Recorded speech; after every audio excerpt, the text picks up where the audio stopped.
What is up, fam? Water and Grass here of the Birth Island Bidoofs, your favorite team in EXPNU. Now, if you don't know what EXPNU is, it is a Pokemon Wi-Fi battle league that I am a part of, as well as many other awesome people like Hermsaur, Bites Productions, Bulbasaurus the G, Hoodlum Scrafty, a bunch of awesome people. So definitely go check it out. Links are down below in the description. So, Pedro puts in a lot of work for this channel, so definitely go check it out. I'm happy to be a part of this league. Now, this is our week 1 battle against my very good friend, the Metafactor, the one and only Metafactor. Now, he has a very scary team. Now, he's obviously representing the fight area Furrets, so shout out to them. So we got, the Birth Island Bidoofs against the fight area Furrets. So nice and normal mods going on. Now, he's bringing a very scary team. He's bringing a Banded Darmanitan, an Assault Vested Escavalier, a Fake Out Unburdened Boosted Hitmonlee, a specially attacking Crobat. Now, I expected Crobat to be a support Crobat, but, he's bringing a special one.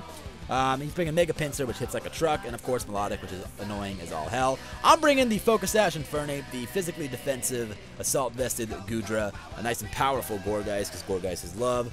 Mega Aggron, the tank, the beast. I'm bringing actually max special attack, max defense Nidoking, because I figure I can take any hit from most things, barring against the Choice Band Darmanitan, so I invested defense into this Nidoking since I wasn't outspeeding anything anyway.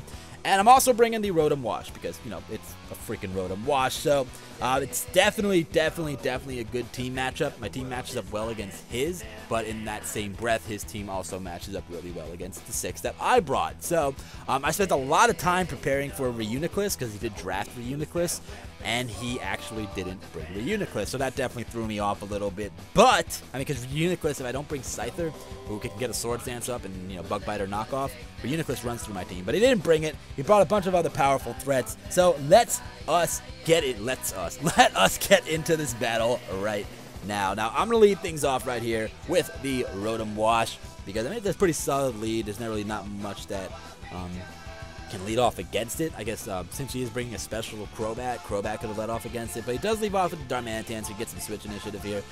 He goes for the U-turn first turn, and obviously judging by the damage, you will definitely see that it is a Choice Banded variant. I just went for the Hydro Pump. I just wanted to play it safe. It's first turn, no reason to overpredict as he switches into his Assault Vested Escavalier, and you can definitely tell by his damage that it is Assault Vested. So it does quite a nice amount of damage. I get some leftover recovery there. It's kind of irrelevant. Now I expect the knockoff coming, so I know my leftovers are going to be gone, but that's fine. I wanted to burn this thing, because if you don't burn this thing hits really hard, and it can obviously take hits.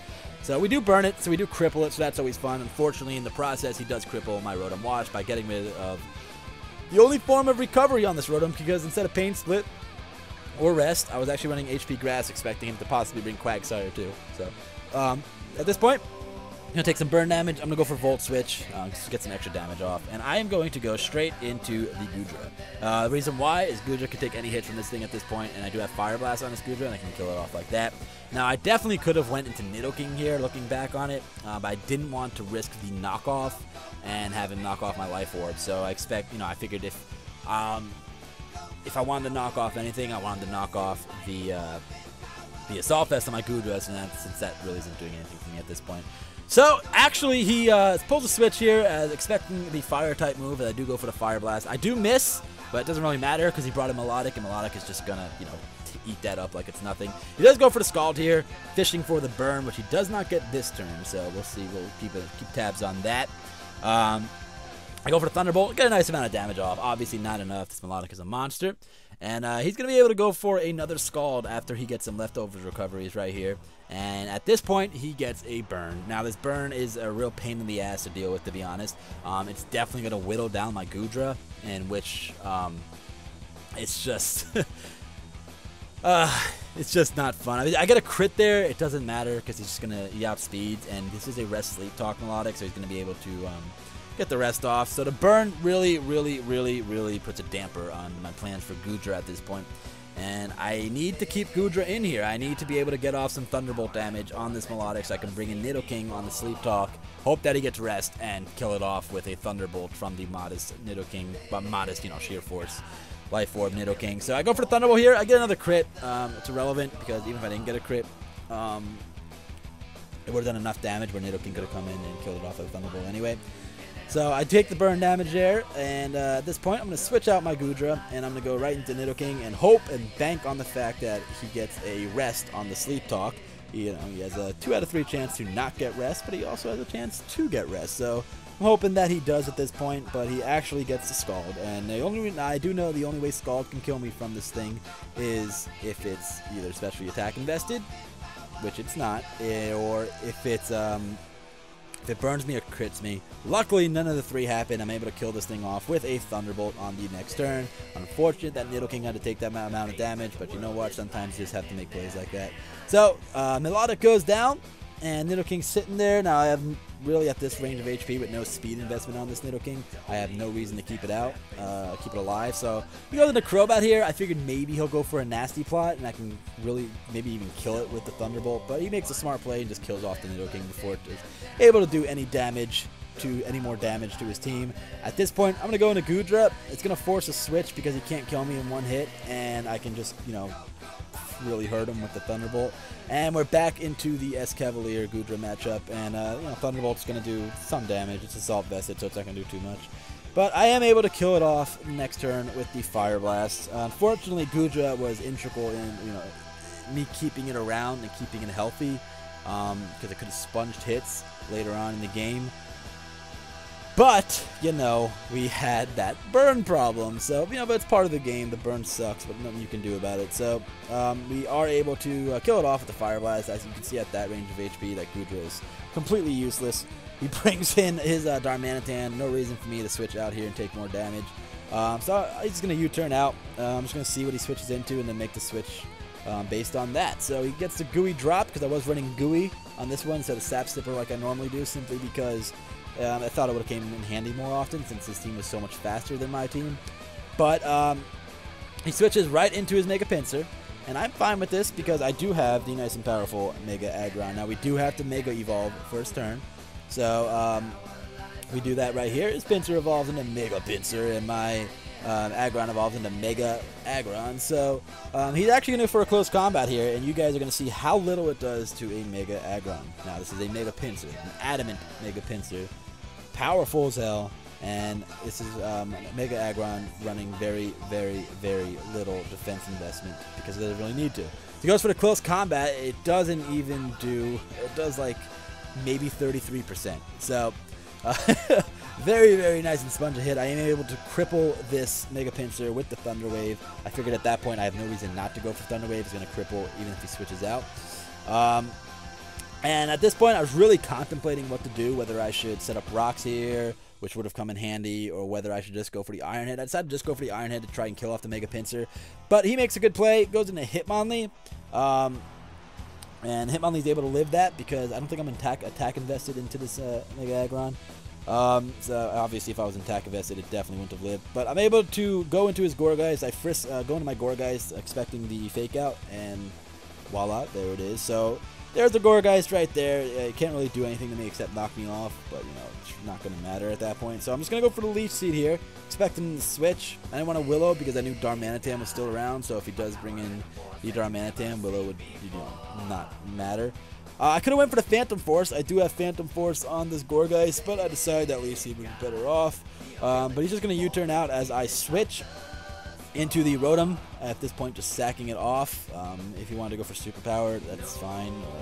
Expecting me to switch out Gourgeist, not wanting to take a Flare Blitz. But anyway, he goes for the U-turn, does a hell of a lot of damage to the Rotom, and he's going to be able to go right into the Hitmonlee here. Now, I was contemplating staying in and killing this thing off because obviously my leftovers were already gone, so they wouldn't have killed me.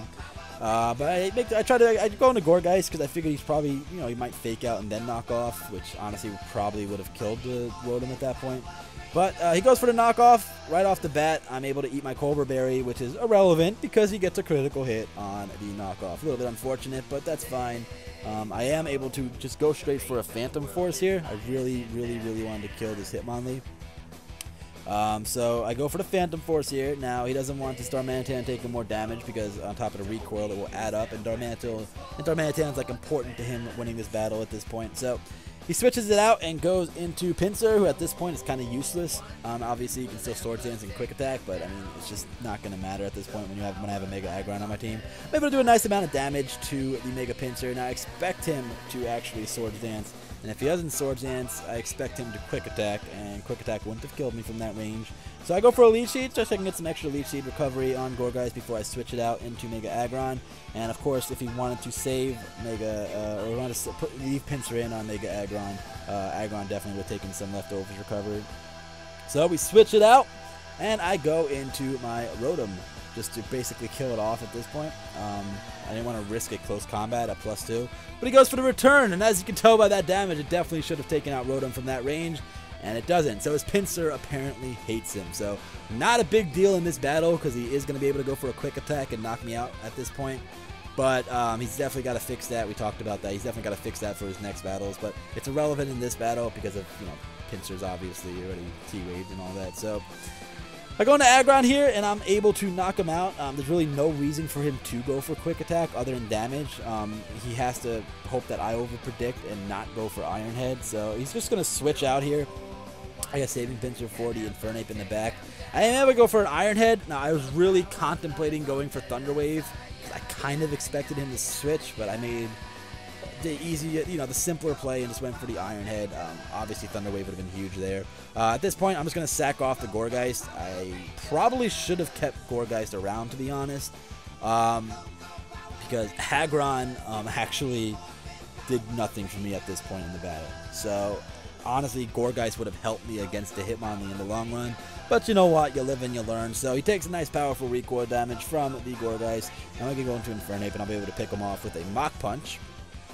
Which he just switches out, saving the Darmanitan. I went for the Mach Punch. I mean, I could have went for anything else because I've outsped him regardless. But I went for the Mach Punch, just, I don't know, for style points. It does absolutely nothing to Crobat. Absolutely nothing to Crobat. So I have to bank on him missing, or I don't know, and or me not flinching. So I'm able to go for the. He does miss, which is good for me at least, and I'm able to go for the Fire Punch. He is able to hit me with this Air Slash right here. He does get a crit, kind of irrelevant. It would have been a 2-hit KO regardless. But I am able to hold on to my Focus Sash there and kill off the Crobat with the Fire Punch from that range of HP. And it's up to, at this point, whittle down Mega Aggron and a 1 HP Infernape. So I have to actually, like, you know, I need Infernape alive. I need him to have the Mach Punch capabilities. So I expect Fake Out here, obviously, to kill off the Infernape, since I am only at 1 HP. And I go into Mega Aggron because I know I can take a hit. I can even take a close combat at that point. He's able to get his normal Gem Unburden boost right here. Doesn't matter. Does nothing to Aggron. In fact, I don't even think his HP bar moves. So, again, this is another move that I really contemplated for a while.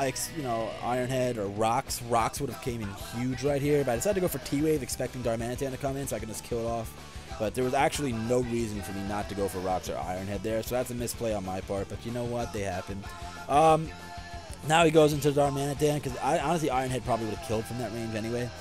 He's able to kill me off with the Aggron after Mega Aggron takes out Mega Pinsir. And at this point, I can kill his Darmanitan off with a Mach Punch or anything from Infernape, since he's not Scarfed. But he can kill me off with the Hitmonlee, since he still has Fake Out. And that's why Rocks would have been so good for me this battle. I just didn't have the chance to get him off, and I made a couple misplays. You know, obviously Goodra getting burned kind of threw me off a little bit too, because that really whittled down my Goodra. But you know what? It's part of the game, and he's able to take me out with a Fake Out here. I couldn't have asked for a better first battle for the my first battle for EXPNU. Came down to the wire. Definitely as close as you can possibly get. So awesome battle. Definitely go check out Metaside, the meta factor of the fight area Furrets. You can find links to him down below in the description and all that fun stuff. Yeah, it was a lot of fun, and I'm looking forward to week 2, in which I'll face Craig, master of the Pacific Dialogue Polytoads. Like I said, go check out EXPNU. Pedro is putting in the finest of work on this channel, and it's gonna be really awesome going down the line. So definitely go check it out. Links are in the description. Of course, congrats to Meta for winning. Good game, fam. And we'll just have to we'll recover in this. We'll bounce back, and we'll take on Craig next battle and try and avenge our loss. So anyway, thank you all so much for watching. Like I said, check out all the links below, including the Meta Factor and the EXPNU. And I will see you all next time. Have a great night. Have a great day wherever you are in the world. 300 likes is the goal. Let's try and get there. This is Water and Grass, and I am out. Later. Peace. Birth Island Bidoofs for life.